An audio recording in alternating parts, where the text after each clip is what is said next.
Hello everyone.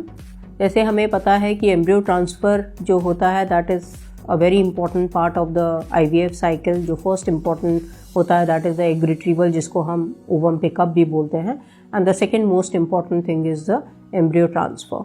तो जो embryo transfer procedure होता है it should be very smooth and it should be done very easily without any trauma to the lining या endometrium of the uterus या any trauma to the cervical canal.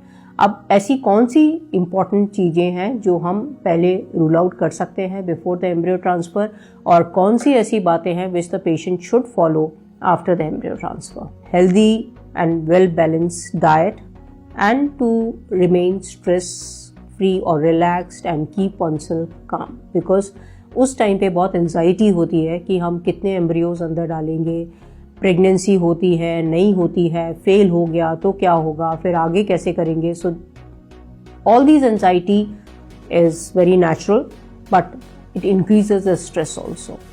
तो very important to stay calm, keep on talking with your friends, with the family, and if you have any hobby, तो indulge yourself into that and keep yourself occupied. So this is one important thing.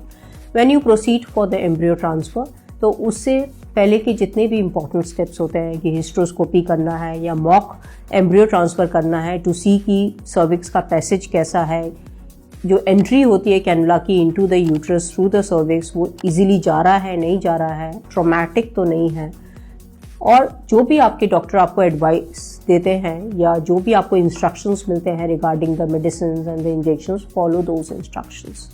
जिस दिन procedure होता है उस दिन आपको बोला जाता है to come with the partially filled bladder. Why partially filled bladder? So that we can see the uterus by ultrasound nicely, because this embryo transfer is done under ultrasound guidance and again it takes hardly 10 to 15 minutes और 1 घंटे के बाद आप घर चले जाते हो। इसमें यूजुअली एनेस्थीसिया की ज़रूरत नहीं होती है। कुछ पेशेंट्स जो अपने आप को कई बारी रिलैक्स नहीं रख पाते हैं during the day of procedure, तो उन केसेस में वी प्रेफर गिविंग एनेस्थीसिया, और जब एनेस्थीसिया के अंडर होता है embryo transfer then patient is suppose to come empty stomach at least 7 to 8 hours की फास्टिंग इज इम्पॉर्टेंट। तो जब आप एम्ब्रियो ट्रांसफ़र के लिए आ रहे हैं तो जो भी आपके डॉक्टर ने आपको टाइम और डे सजेस्ट किया है, you going to come on the day as advised with all the morning dose of the medicines, and when you get admitted in the hospital try to keep yourself relax and the bladder should be partially full.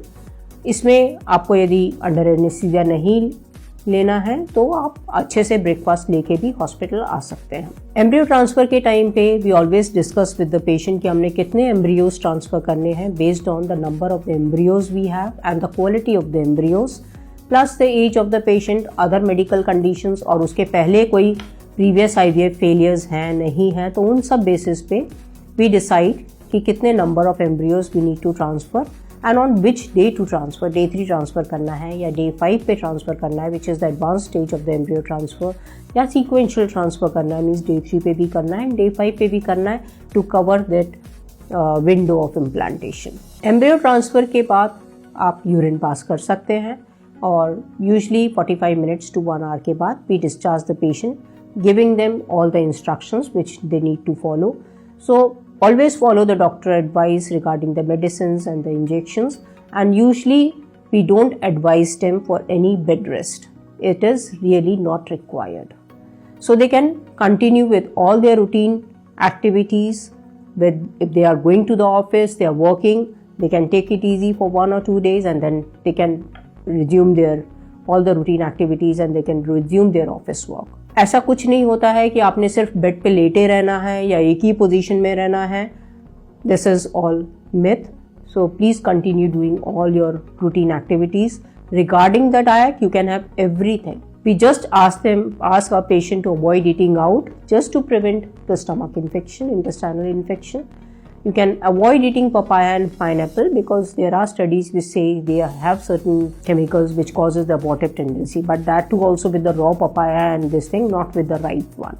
So it's better to avoid for during those days. Then avoid having jerks and avoid any kind of heavy physical activity or lifting any heavy weight. So these are the precautions which one need to follow.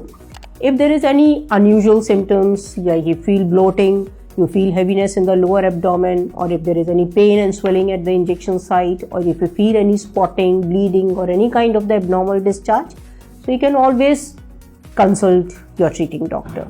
And after the embryo transfer, we always advise our patients to have the blood test or the pregnancy test 14 days after the embryo transfer.